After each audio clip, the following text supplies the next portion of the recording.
Okay, so we've got two lines in two dimensions, and we want to see the point at which they intersect.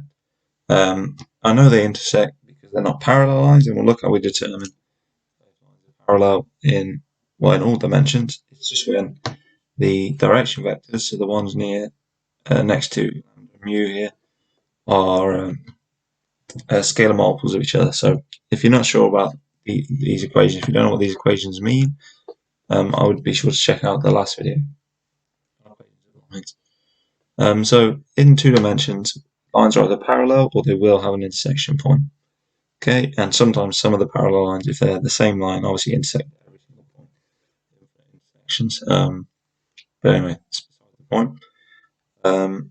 Yeah, whereas in three dimensions, you can get parallel lines, intersecting lines, and then something called skew lines as well, which is where they're not parallel.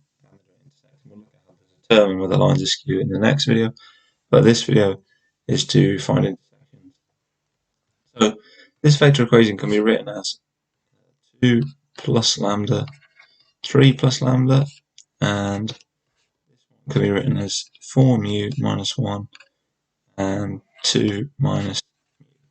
Okay, and if the lines intersect, then at a certain point, for a certain value of lambda and mu, R1 is equal to R2. So all we have to do is find mu or lambda at either one, such that the point are equal, and then substitute it back in and find the point.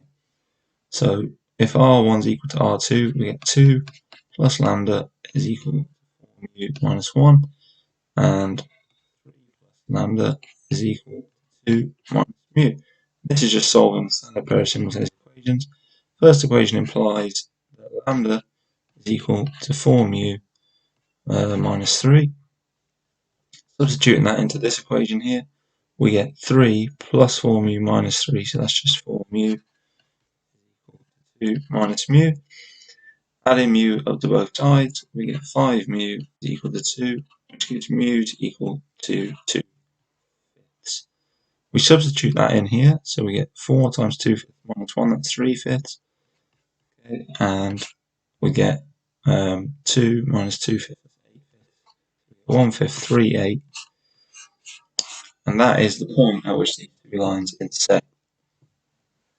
Okay, if you wanted to check this, what you do is use my value for mu, 2 fifths, to find lambda, and then plug that in there. So I encourage you to do that as an exercise to check that you get 1 fifth, 3 eighths. If you don't, then let me know in the comments, because that means I've messed this question up. But so yeah, let me know about that. It's a good exercise.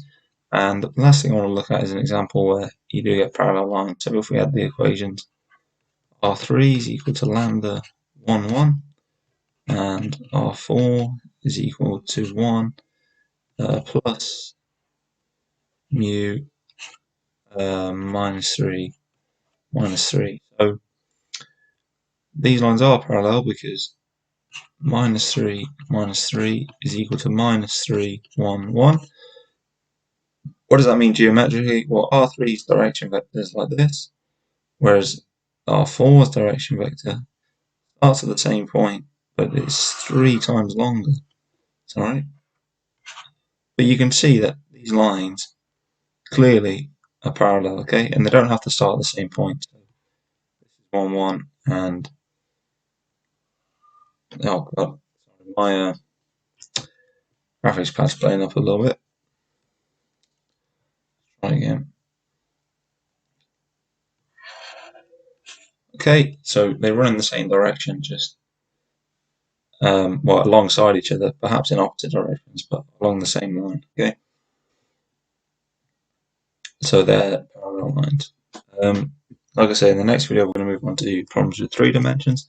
If you do have any questions about this video, didn't understand anything, let me know down in the comments. I'll try my best to clarify. If you did find this video useful, please be sure to like and subscribe, and I hope to see you in the next video. Thank you for watching.